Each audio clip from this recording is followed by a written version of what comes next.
He is a professor of history at Exeter University. You have a fuller biography of him in your conference packs. He's here with his new book today, The Idea of Israel, A History of Power and Knowledge.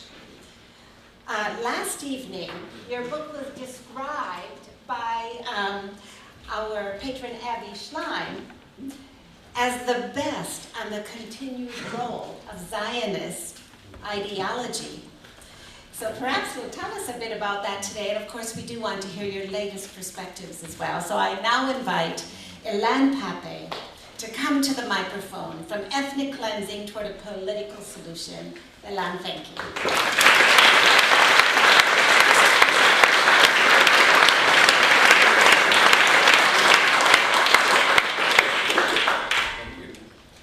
Thank you. It's a great pleasure to be here, and I'm really honored to be invited for the 10th anniversary celebration.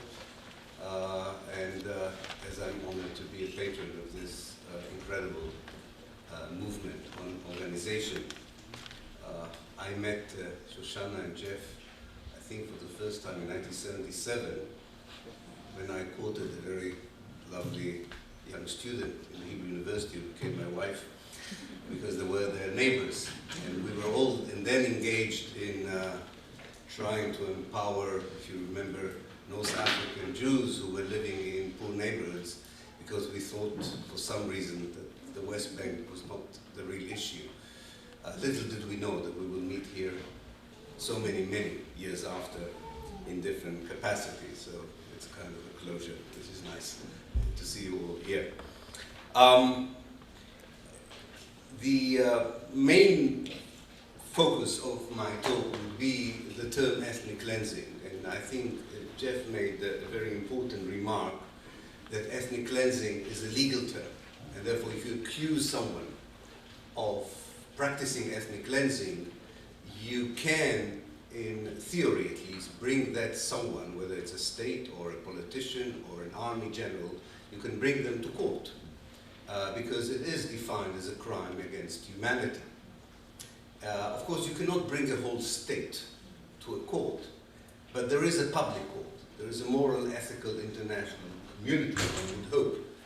And therefore, accusing Israel of practicing ethnic cleansing for so many years against so many Palestinians is not just a moral accusation, it has legal foundation. And I do agree with Jeff that Judaization is the kind of private name you give to the general term to make it even more, to make it correspond more easily to the realities on the ground.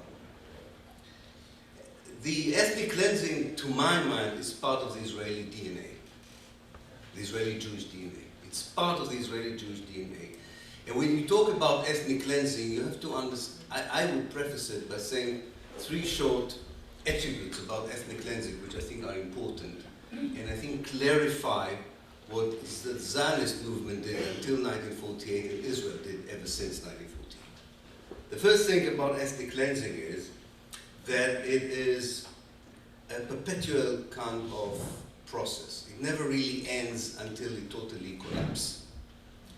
It may have periods where it is low-key.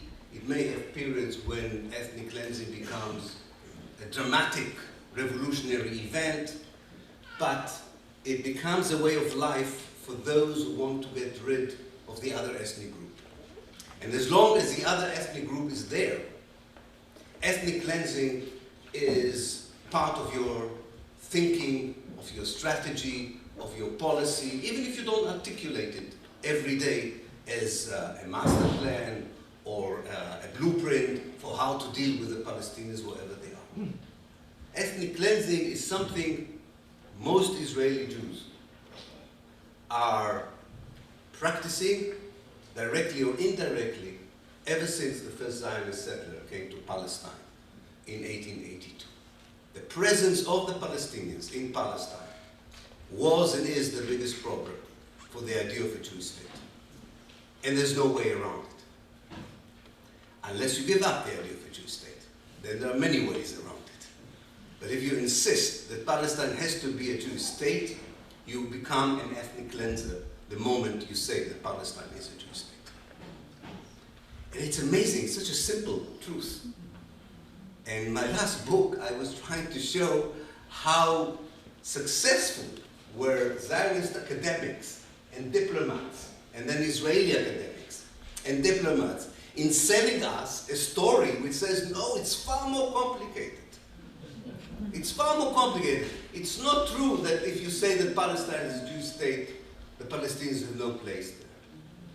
But there's nothing in what they did to disprove that simple truth. There's a complex reality that developed as a result of the unsuccessful ethnic cleansing of Palestine. That is true. That definitely complicated life for everyone who lives there. But there's nothing complicated about the first Zionist settlers and whoever came after them and was in a position of power, and the idea we said Palestine is Jewish, used to be Jewish, the Palestinians are at best visitors, at worst they are invaders, usurpers of something that does not belong to them, and that depends on your humanity how you're going to deal with it. You can believe in transfer, namely kicking them out as the best solution, as most Zionist leaders up to 1948 believed and tried to practice in 1948. Or when things become more complicated, after 1948, you devise different means of maintaining the ethnic supremacy, if not purity. And that's the second point about ethnic cleansing.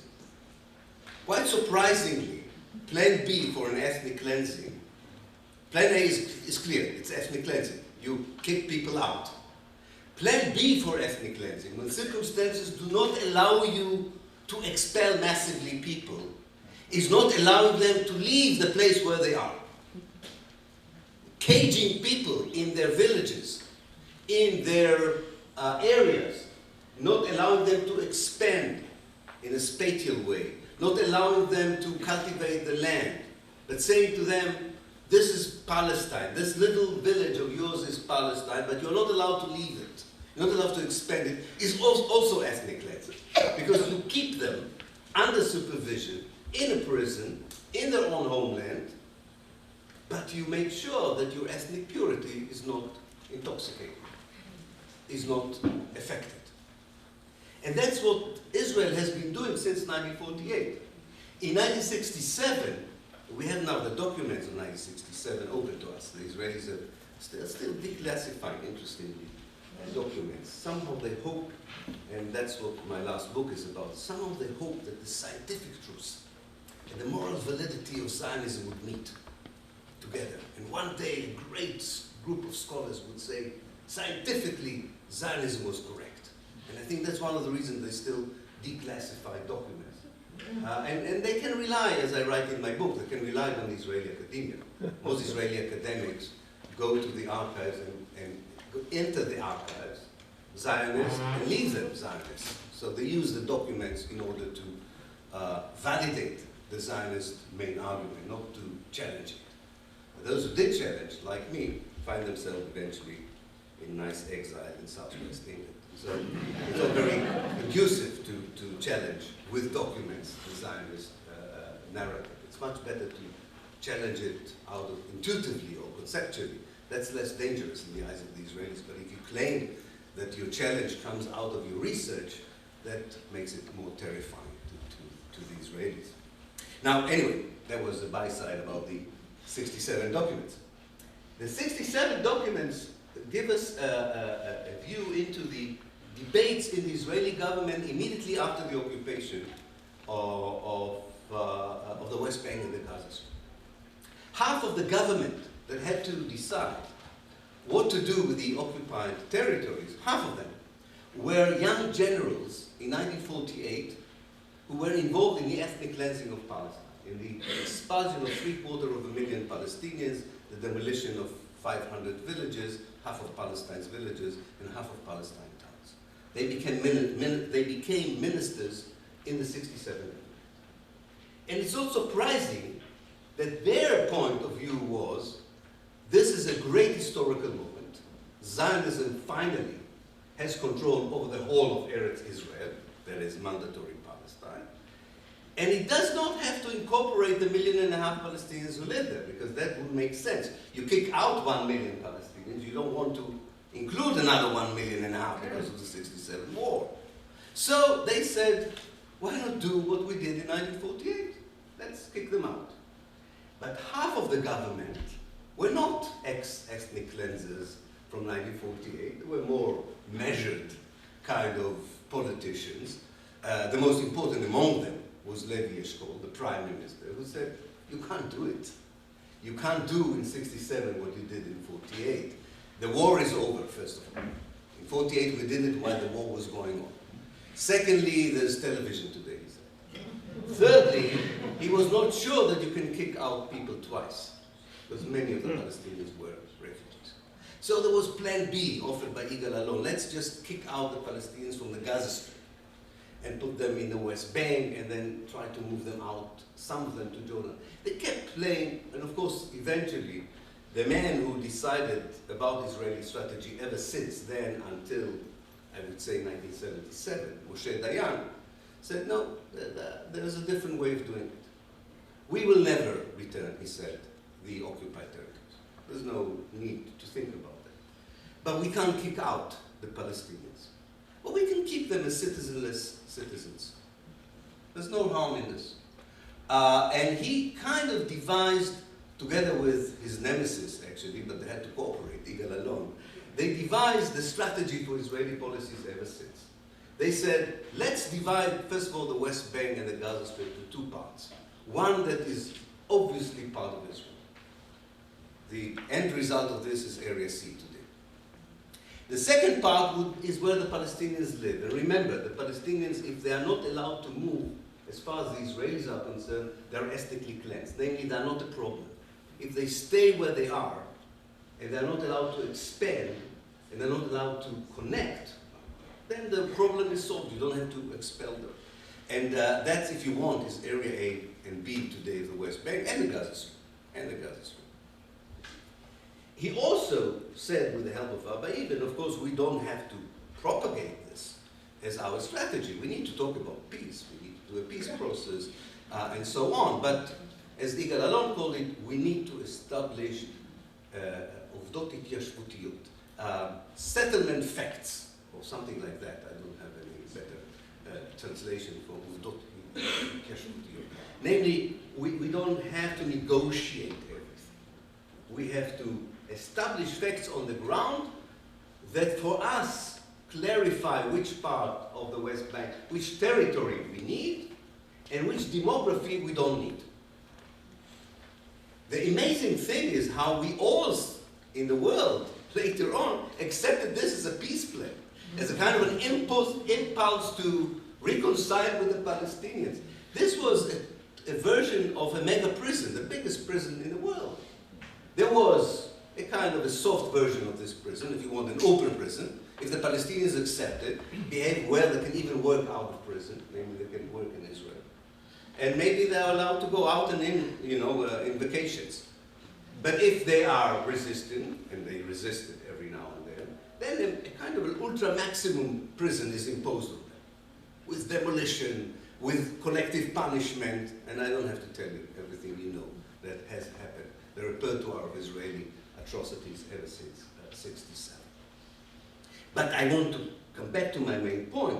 The policy Israel exercised in 1967 is a direct continuation of the policy Israel exercised in 1948, and is direct result of the importance of ethnic cleansing in Zionist ideology. This is very important. You cannot resist what Israel is doing if you do not challenge the basic ideology on which the Jewish state is built. As hard as it may be, and as hard it may be because people would accuse you of anti-Semitism, people would say, don't you think the Jews have a right to a state of their own? And you probably know, and some of you may have heard, the sort of ready-made challenges to this point of view. But we don't only have to face the fact that the two-state solution has collapsed.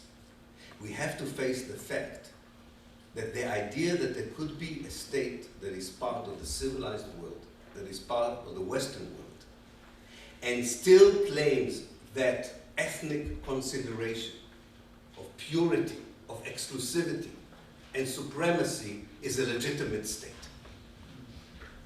This is not acceptable.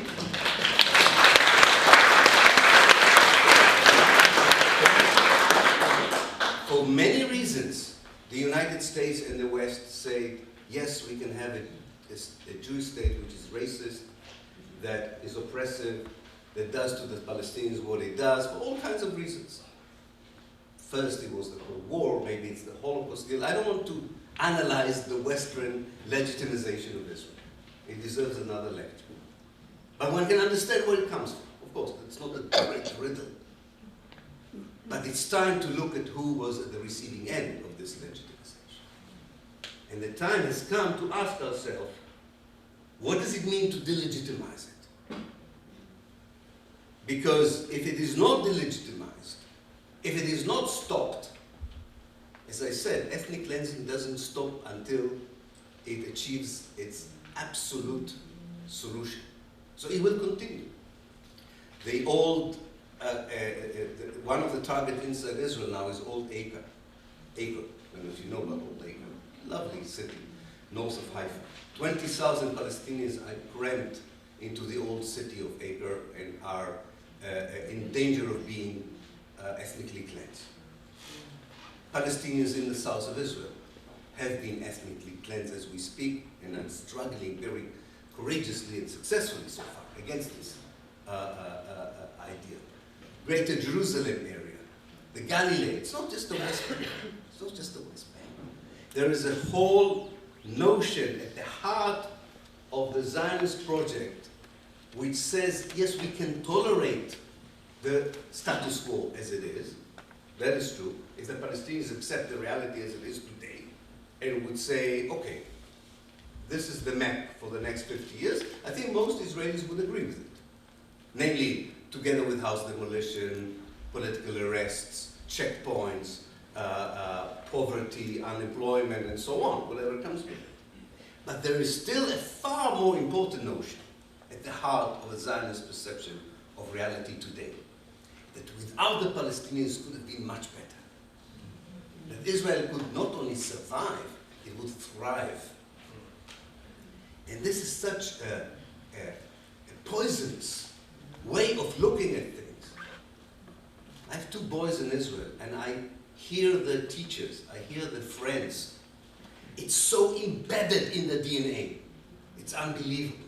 This idea that Palestinians are not just a security problem, they are the obstacle for our success. Life would have been very different. And even the peace camp in Israel has never liberated itself from this basic idea, because it kept saying, we want to be racist in a smaller part of Israel. Smaller meaning 80% of Palestine. That's all we want. But you understand, we don't want to be mixed. I live, when I am in Israel, in a lovely suburb called Tiv'on, in between Haifa and Nazareth. They all vote for Meretz. But unfortunately for Tiv'on, they are next to a village, a Palestinian village called Tabaun. And out of time, the two communities began to a little bit intertwine. Palestinians who have money are trying to move into the Jewish neighborhood, and Jews who became poor try to move to the Palestinian neighborhood. So what do the nice peace campers in Tiv'on suggest? Building a wall. Of course. What else can you do? If nature means that people are not that different from each other, want to live together, that's the worst thing that can happen to Zionism. So you have to build a gate. Both a gate and of course a wall. So, I think it's very important to understand that although circumstances have changed since the first Zionist settler came to Palestine, the basic impulse to create a kind of an ideal type Jewish society is closely connected to the demographic problem, as Zionists and afterwards Israelis would call it. And the demographic problem, which by itself should be outlawed as a discourse in a civilized society, and is sanctified in Israel, especially by people on the peace camp. That's the main argument for leaving the West Bank. How can we, Shimon Peres got 2 Nobel Peace Prizes on this. How can we keep Israel a Jewish state by not having the West Bank? Meaning, hopefully, not enough Palestinians will be born in the area that we will stay in.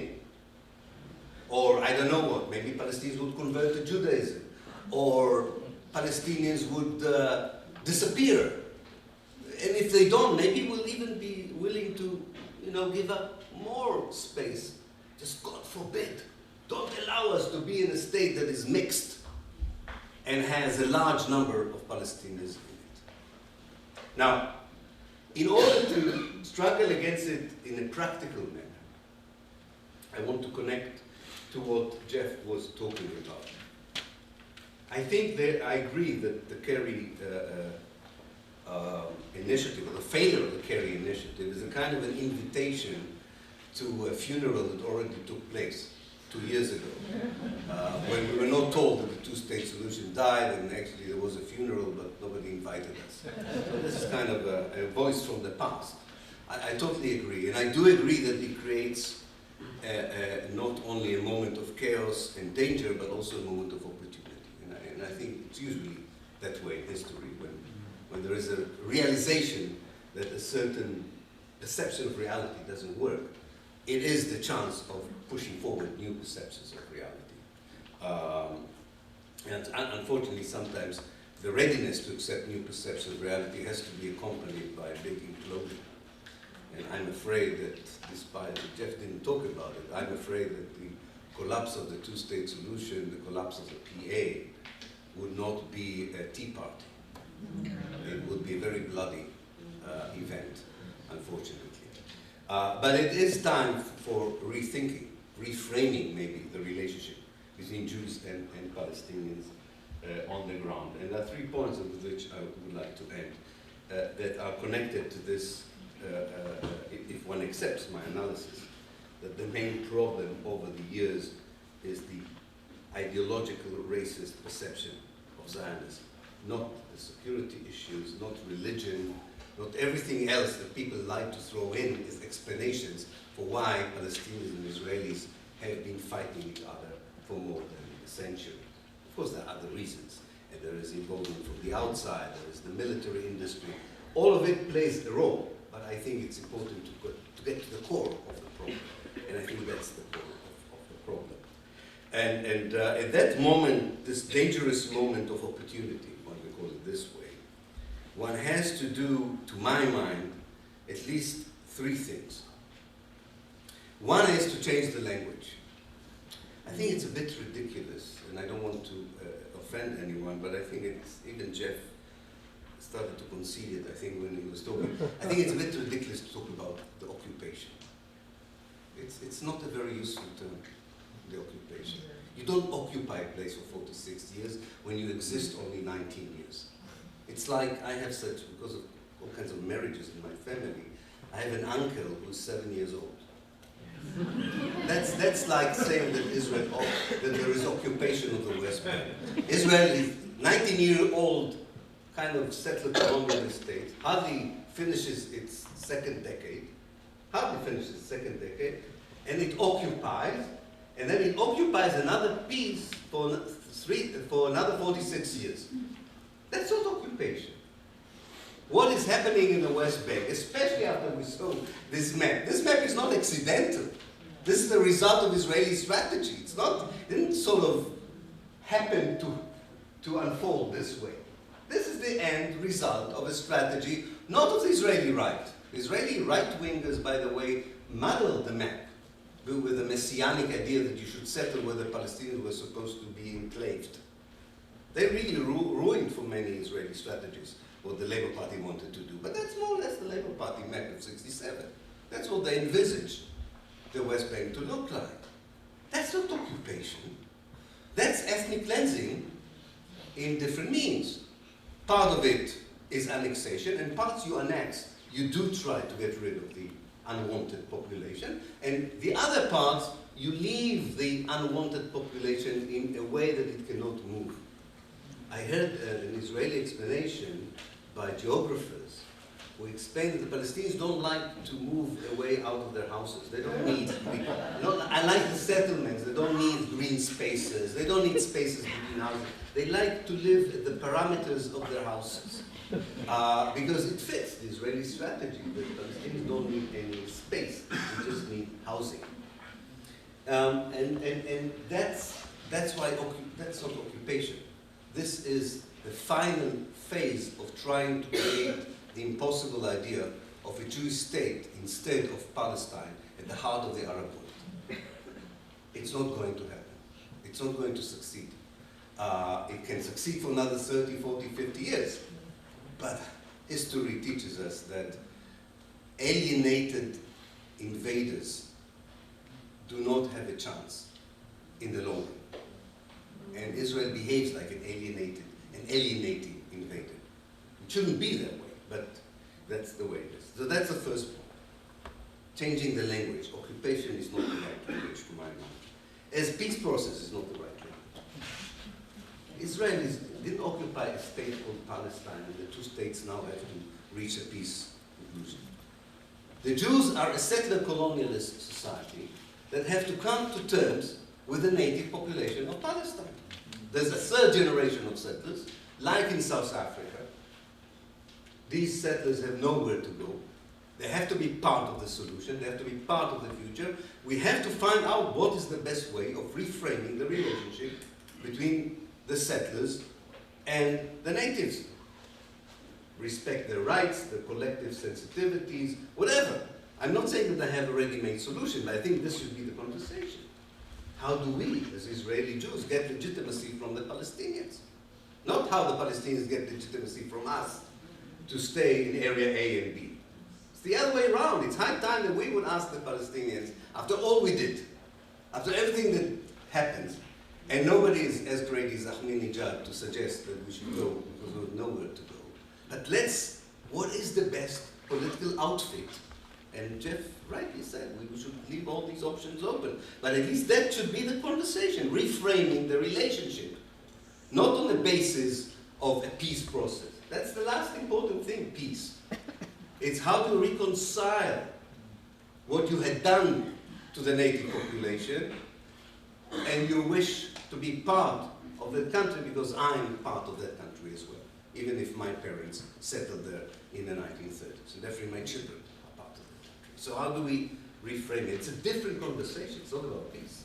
Maybe reconciliation, maybe truth and reconciliation comes to mind. And the last thing is, can we hope for an internal Israeli process that would come and say, yes, this is a moment of opportunity to rethink our racism, to rethink the apartheid system that we have built, to rethink the ethnic cleansing that we have done?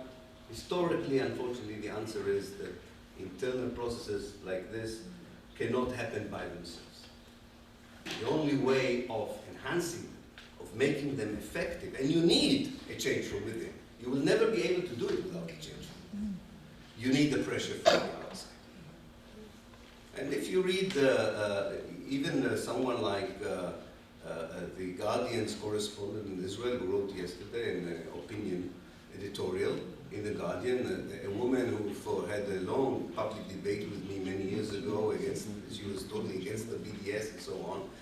And she writes, she sees it now, that's okay, better late than never. She says, only boycotting Israel, including the Israeli academia, is probably the only way of sending the Israeli society a message that their policies, their ideologies, their perceptions of the world are immoral, are unacceptable, and there's a price tag attached to this kind of policies if they continue.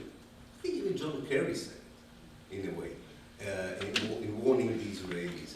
And I think this is such an important moment in history where you need to strategize on all fronts in a way that would lead to the right conversation between the Palestinians and the Israelis. We have all the wrong conversations now going on between Israelis and Palestinians. So one is for the international community, not to be a venue for meetings between Israelis and Palestinians, but to be the hub of pressure on Israel, on the same model that pressured South Africa during the days of the apartheid. There's no, it's not a complicated issue. If academics rightly will tell you there are many differences and dissimilarities between apartheid, South Africa, and Israel, this is very fine for academic conferences, and we'll have these conferences, I promise you. But basically, from an activist point of view, the boycott is the same boycott, the pariah state is the same pariah state, and what the civil society wants the political elites to do is the same. So that's one arena. The second arena is inside Israel, and Jeff was talking about it. We need to get those Israelis who didn't walk the extra mile to get into the conversation, to leave behind these two-state solution, the idea of peace and so on, and to look at the mirror and says, I don't want to be part of this ideological outfit called Israel as it is. I want a regime change.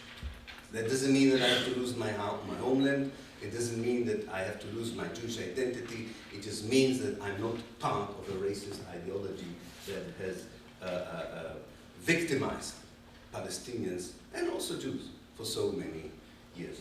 The Jewish community in the world has to divorce itself from Zionism as much as it can. Because otherwise, Zionism would have a very strong anchor that would be there. As Christian Zionism has to be challenged by Christian communities.